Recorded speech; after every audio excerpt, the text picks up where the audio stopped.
Hey everyone, you are tuning into Conversations with Courtney. We're doing something just a little bit different. I am speaking with my girl, Shakeemah Smith, aka the Passport Abuser. She has made solo traveling her thing. It's her knack. And so I wanted to tap her on the shoulder and say, girl, come on to Conversations with Courtney to talk with me about how we can gear up for the summer, taking those trips, whether it be around the US or beyond. Keem, thank you for joining me. I'm so happy you're here. Thank you so much for having me, girl. I'm ready to have my talk with you. You know how I rock with you, Miss Thing. Yes. And I know a lot of people are probably wondering, okay, how did she get into solo traveling? Give us your story. So I am a solo traveler of 84 countries, but I've been to 91 countries in total, and I honestly did not choose solo travel, honey. Solo travel chose me. I had a horrible experience on a girls' trip. And from there, I decided, okay, you know what? Let me just try to take one solo trip on my own just to see how I like it. So it started out as just like a social experiment. I just wanted to see if I could do it. Number one, if I had the guts to do it, Courtney. And number two, would I be safe? Because everybody and their mama was telling me, oh, girl, do not solo travel. It's so unsafe. And I just decided to do it. That was my story as well when I went to Las Vegas in 2019. Yeah, 2019. And I went for my 30th birthday. Everyone had canceled on me. I had already bought the flight because I was turning 30. I was like, I'm not spending my 30th birthday in Iowa. And I Right. said, you know what? I'm going to still go against everybody's wishes. My dad, my grandpa, they were like, why are you going to go by yourself?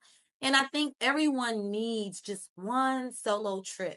One solo kind of get used to being by yourself and doing things that you always wanted to do and gaining that confidence. I felt a boost of confidence. How about you? Did you feel like your confidence went up? I did. I chose my first solo trip to Paris, France, because I wanted to pick a place that was high on my bucket list, but a place that also received so much tourism that I wouldn't feel like, okay, I'm the black girl in Paris that's standing out. I wanted to pick a place where everybody here is a tourist. So there's nothing different about me versus the millions of other people. Also, I wanted to choose a place where there was a lot of street traffic. So that way, hey, you know what? The more tourists, the more cameras, the more eyes on me, the less likely it is for me to say, oh, you know what? For anyone to say, you know what? She just went somewhere and never came back, or she was snatched, or whatever it is that people try to paint in your head may happen on vacation. So, to be honest, Court, I was so confident during this trip to Paris that while I was there, I actually caught a 30-minute um flight to London, and so by the time I got back to New Jersey, I had done two countries in my first solo trip. So everybody should take that first solo trip. Yes, I agree. Was there any place that you visited that was by far your most favorite place? Okay, so that's going to be hard, girlfriend, but I would say Antigua and Barbuda because I went there one time and then I moved there 6 weeks later. So Antigua. Really? How long did you live there? I live here now. I've been living here since 2020. The very first time I came was August 21st. I'm sorry, the first time I came to Antigua was June 21st of 2020. They were the first country in the Caribbean to actually reopen during COVID. Oh, So I was like, you know what? I'm just getting cabin fever. I just want to go. I had never even heard of Antigua. And so I went. And I had the best time ever. And I called my mom on my last night there and I said, I'm gonna pay off all my credit cards. mhm. And I'm gonna be on like an income payment plan with my student loans, and I'm gonna go ahead and I'm gonna leave the US now. What And I did had only been there for you 5 days. Yep. And something just told me I was home, Courtney. I don't know what it was, girl. And I called my mom and I said, I'm gonna go ahead and quit the job and I'm gonna pay off all the credit cards and I'm gonna, handle my affairs and I'll move down here. That was June 21st. August 14th, 2020 was my last day at my job. I had been at my job for 15 years, and Friday night, I boarded a plane with two luggages and I moved out of the US. So anything is possible. Being the first is scary. But if I would have never taken that first solo trip, I would have never helped 12,000 women. And then taking your first solo trip, then there's a second, the third.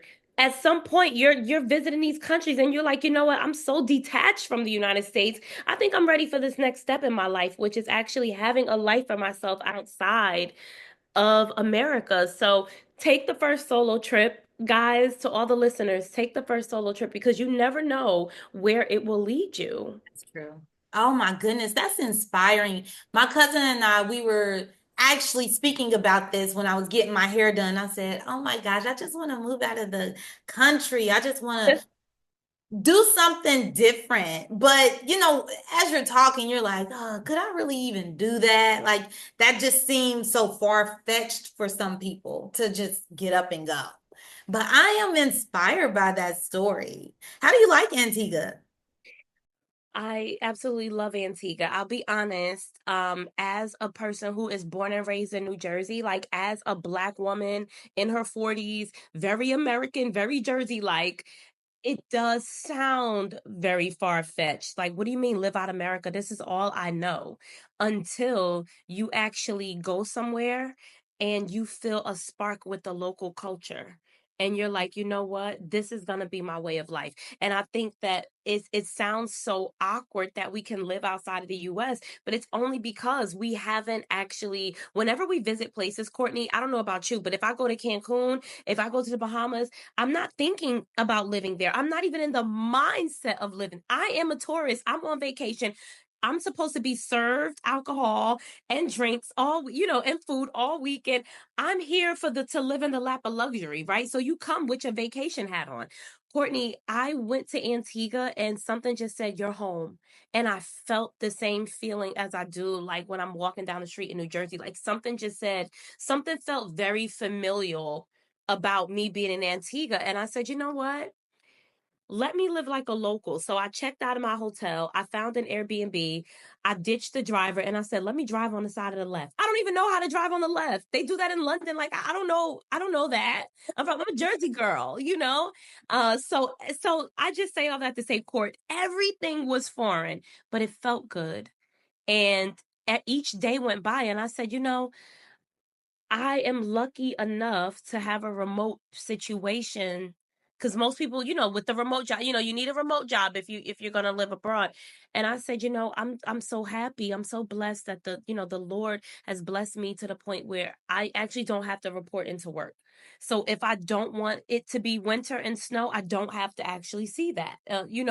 I actually have a little bit of leverage here with having an online based business. So from there, I just decided let's do it. So it seems so far fetched, but if you visit a place and you love it enough, and you're like, you know what if I just wanted to make this permanent for a month or 6 months? So it's definitely doable.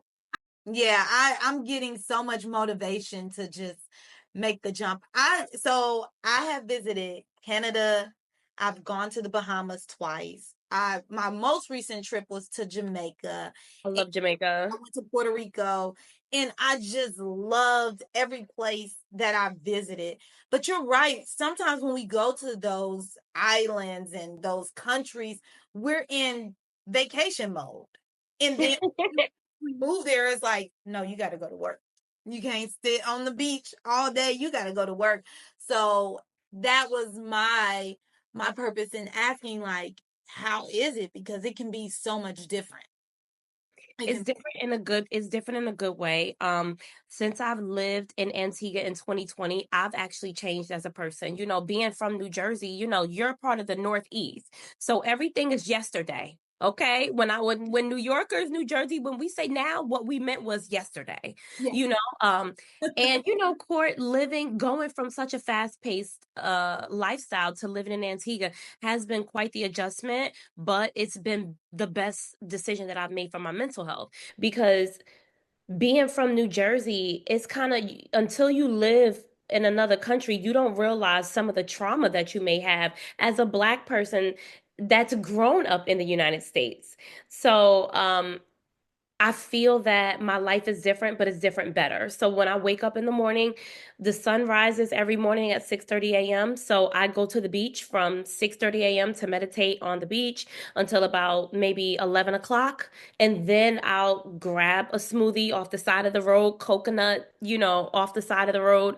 By 1 o'clock, I've showered from the beach and now I start my work day. So every day starts on the beach, giving thanks to God, meditating on the beach, getting a tan every day, getting fresh fruit. In Antigua, we have the black pineapple. It's a very sweet pineapple. We get our land grows fruit. Our land grows our food, so everything is super fresh here. So. I mean, that's a very different lifestyle that I lived when I lived in New Jersey versus waking up at 6 a.m., sitting in traffic until about 8, hurrying up and running to Starbucks for coffee before I start my work day. Then it's over at 5, then it's more traffic, food, and then I'm sleep. So in Antigua, it's a very different lifestyle, but it's better for my mental health. Let me start packing my bags because love the beach. It's just such a serene place that you can just sit with your thoughts and your emotions and just watch God's creation. I love the beach and I love how you start your mornings and go throughout your day. And I also, because I'm vegan, I'm always looking for fresh fruit and going to these international markets, but there's nothing like being in the land that grows what you're getting at the grocery store. Please come to Antigua and visit me. You will love this country. Please get a room ready for me because Okay, I'm coming to say visit. Yeah. less. Oh, I know that you have been to so many different countries. Tell me about your master class because you want to teach other people how to do the same, correct? Yeah, so I've traveled to 91 countries in total, 84 solo. 52 of those countries I have not paid cash for. So I haven't paid cash for a flight in 3 years. And my master class, Fly for Free University, teaches people how to do the same without using a credit card, without paying cash, and without even having to create a travel budget. So I'm going to show people how to turn their everyday purchases and everyday living expenses into airline miles.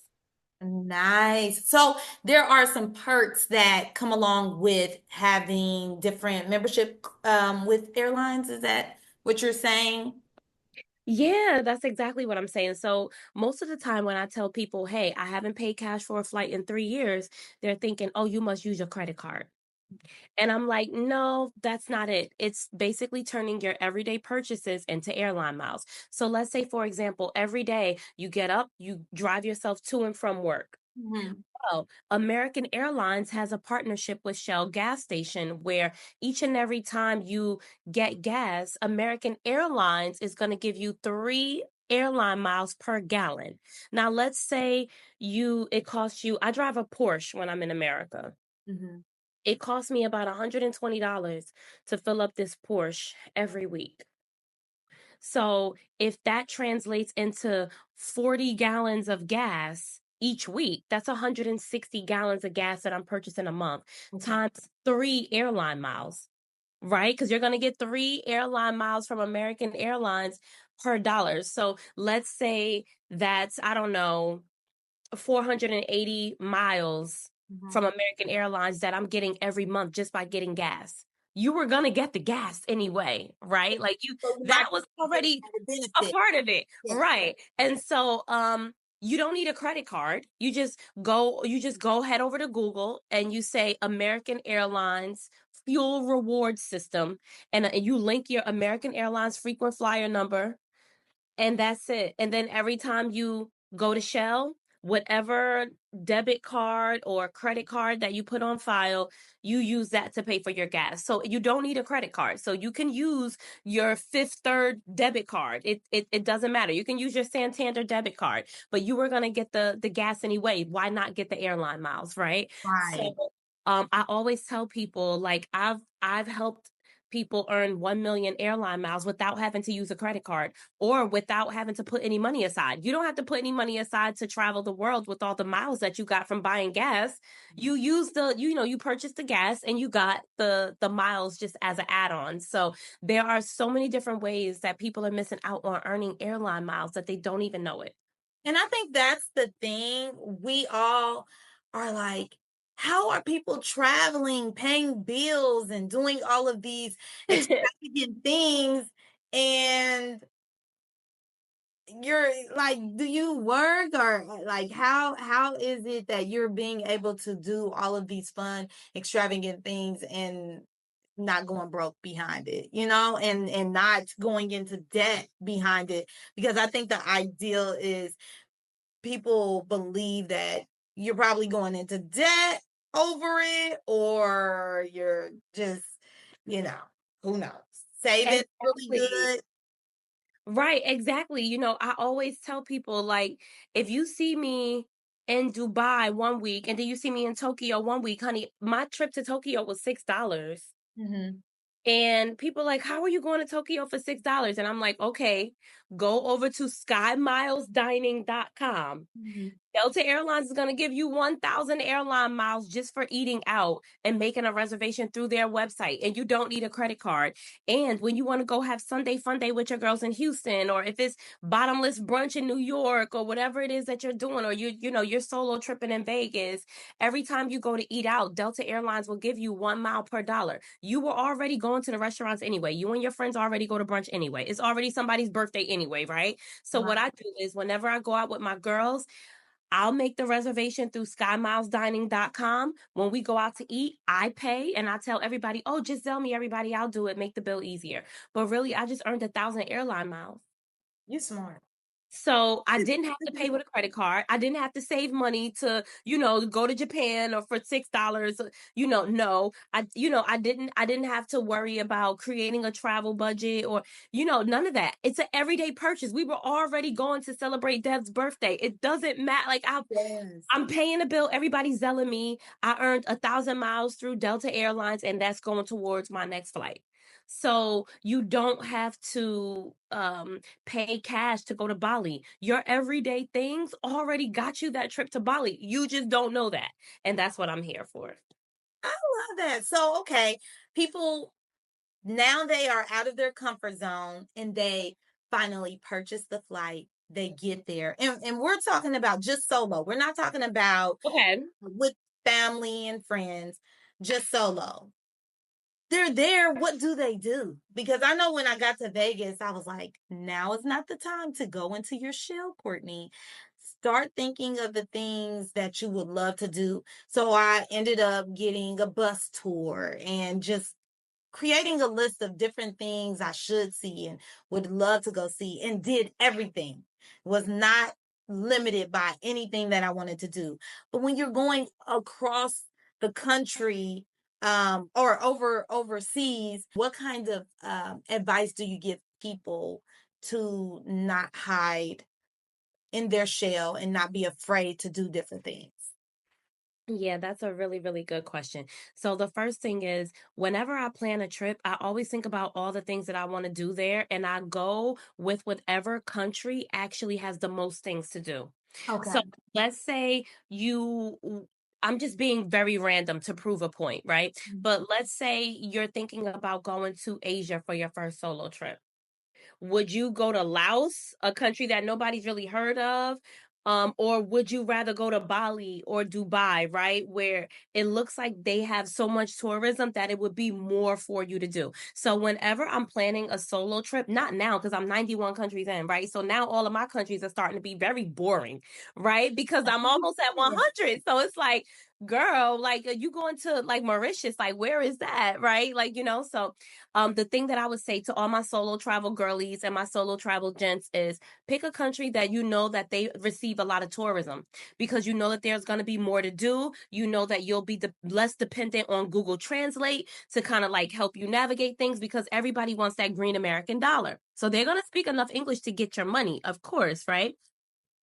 Go on Airbnb, com, and instead of selecting stays, select experiences, because then you'll be able to see all of the local things that you could do in that area. And they're usually experiences not by companies but by local people, which is good, because after my perfume making class in Paris, I asked the lady in the library, I said, okay, what's your favorite restaurant and where you like to go eat? Because I don't want to ask my hotel. I'm not sure that they're going to give me true, authentic Parisian cuisine recommendations, right? You want that local stuff. Also, every time I book an Airbnb experience, I always meet other solo travel girls. So let's say you're in Rome on a solo trip and you book a cooking class to make pasta. You're going to meet so many other girls from New York or so many other people from America. You think you're the only American in Rome, right? That wants to do like a cooking class, or you think you're the only American that has booked this tour in Paris, right? So don't be afraid to go on Airbnb, book the tours, book it through Viator. If you are feeling very apprehensive, you can book through your hotel, but you would only be actually talking to the other people in your from your hotel, that you guys are sharing the car to the, whatever, whatever. So I like to go on Airbnb because I actually want to meet other people who are visiting and then just make friends with them, you Yeah. know? So I would definitely recommend, just for socialization, already have your tours and everything booked already. So that way, when you're going, you already feel like you know what to expect. And knowing what to expect is very comfortable for a person who is taking their first solo trip. There needs to be some sense of control. Like, okay, well, I know what's about to happen. I know who's picking me up, all those things. In terms of safety, because that's another thing that always comes up, like they're neck and neck. Will I be bored? Will I have fun? And like, oh, up here, what about my safety? Right, Court?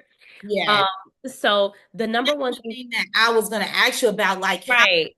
be safe while doing these things, because especially if we're women, you want to have fun, but you also want to maintain your safety. Absolutely, girl. I was going right into it, Miss Thing. And Yeah. because I already know when they're like, okay, I'm hearing how I can put all of this together, but I'm still scared. Like, so I already know what's coming. The first thing that I would say is enroll in the Smart Traveler Enrollment Program. The US Embassy, they have a free service for US citizens that allows you to enroll your local itinerary with that embassy in that country. So, and my itineraries are usually pretty detailed, right? So I'll have my flight number, who's picking me up from the airport, what hotel I'm staying at. I'll have the link to every Airbnb excursion that I've already paid for. I'll put that into the itinerary as well, just so that way they cannot say, "Oh, well, she went to Zambia, she got off the plane, we never heard from her again." No, they knew who was picking me up. They know all the tours that I was going on. They know which hotel that I was staying at, the restaurants that I was going to eat at. I had even put those in the itinerary. Well, that's So good. it's kind of hard for somebody to say they never heard from me. I'm giving them way too much information about everything I would have done and what my method of transportation was while I was there, just everything. Another thing that I do is, it sounds very basic, but I share my location with my parents. So Mhm. that way they know, okay, this excursion was this long. The last time her location was pinged, it was here, and I was following her in real time, so that also helps. In terms of safety, like a little bit more specifically, because those are two very general tips, right? Um, More specifically, as soon as I check into a hotel, I ask them, what are the local scams? That's a good one. What's I the local never scams? thought about that. Girl, as soon as because I'm from the ghetto. I'm from the ghetto. And unless you talk to one of us, you don't even know what happens on this block. You get Yeah, what I'm saying? So, true. um, just me being a Jersey girl, whenever I check into the hotel, I checked into my hotel in Brazil. I have a master's degree in child advocacy and public policy, and my doctoral professor is Brazilian, and she told me not to go to Brazil by myself. Mm, Still went. And so when I checked into my hotel, I said, "Can you please tell me what the local scams are? Because I will not sit in this hotel the whole time. right. Like I'm gonna go out." And she said, "Okay." there are going to be children that they look naked and they look dirty and they look poor, their hair is unshoveled. They're going to be standing out on the streets and they're going to say, "Can I please have $1? I'm Mhm. hungry, my belly." And when you go to open your wallet to just hand them $1, an adult is going to run from behind you and snatch the whole wallet out your hand. Oh So my goodness. any so the children are a part of the scam. If Okay. you see any child that asks you for $1, just don't even give it to them. And I said, "Okay, thank you for letting me know what's good, so that way when I'm out here, I know how to handle myself." Mhm. Now, if I had not asked that, I probably would have gotten robbed because unfortunately, children lower your defenses, and you see a kid that looks hungry, you're gonna You give them gonna the feed dollar. 'em. Yeah. Right, like, not thinking, right? So, ask when you check into your hotel, what are the local scams? Another thing is I actually have 2 devices that stay in my luggage even when I unpack. The first one is a hotel camera. I have the hotel camera, I put it in my hotel room, I link it to my cell phone. When I'm not in the Airbnb or I'm not in the hotel room, I know if the hotel staff came in twice, and the second time they didn't have any cleaning supplies, so why did they come back? So I can literally call in real time to the front desk and say, "Hey, I have them on camera. It's facing the door. They're back in my room, but they don't have any supplies with them." Mhm. Wow. You know? So that's one. The second thing is get a door jammer. I got it for $20 and it goes underneath the door, and it basically you turn it until there's no space underneath the door where somebody cannot physically unlock the door. Because like sometimes a hotel staff might give the wrong person a room key or just anything crazy that I might have seen on TikTok. I'm like, "No, I need to be prepared." So in real time I can see what's going on in my hotel room, and also just making sure that I have some type of security in the room. King, that is great advice. And I think that even if you are not traveling abroad, you can use that anywhere, anywhere, because uh, it's getting crazy out here. And any type of safety precautions we can Right. use it. Absolutely. So I want people to know where they can go to um, get in contact with you, connect with you, and I'm also going to put it in the description. And I just want to take a minute to say I'm so proud of you Thank because you. you have really taken this solo traveling thing by the horns and just catapult it in what I feel is your thing. It's your gift. Thank you so much. I just want to say this. Before CBS National News was checking for me, before Forbes was checking for me, CNN, before all the press that I got, it was Black women checking for me, Wow. saying, "Yes, she's an expert in her field," and giving me that street cred to the point where Essence Magazine or CBS would even look my way because I had Black women checking for me. So I'm definitely always here to support minorities who want to solo travel, Black people, Black women. It's always scary to be the first, but you just never know where it will take you. And we shouldn't have to pay to travel, right? So definitely feel free to I reach second that. me. Right, right. Yeah. So definitely the audience can reach me at The Passport Abuser on YouTube, The Passport Abuser on Instagram, and thepassportabuser.com for my free masterclass. Thank you so much. You're Thank you welcome. for just really taking the time to talk with me and talk with my people about traveling. And everybody, if you want to connect with Keem, I am going to definitely put all that information in the description. And also, reach out to her so that you can start taking your trips. Take your first trip if you've never been. I've actually talked to people who have never traveled by themselves or anywhere beyond their 5 mile radius. So it's time. Yes, it's time. Or to see beyond the four walls that you live in or the scope of where you're raised. So yeah, it's time. Thanks for watching Conversations with Courtney. If you have not subscribed to my channel yet, please do so. And if you are a subscriber, thank you so much for your love and your support. Please like, comment, and share. Share not only because you've enjoyed this conversation, but you believe someone else can tap into the resources, the healing, and also gain some hope. These are some great stories, and I look forward to presenting more stories and having more conversations. So please join the discussion.